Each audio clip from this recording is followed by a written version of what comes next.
Sa paghupa ng unos na dala ng Bagyong Christine, patuloy na tumatambad ang mga iniwan nitong pinsala.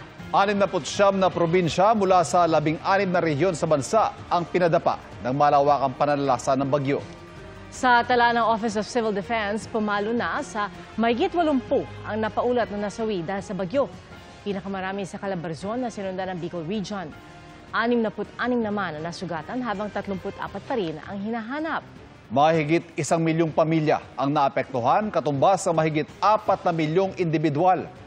Hanggang ngayong araw, 82,000 pamilyang nananatili sa evacuation centers. Sa tala ng NDRRMC, mahigit 200 million pesos ang halaga ng pinsalang iniwan ng bagyo sa infrastruktura at halos 90 million sa agrikultura.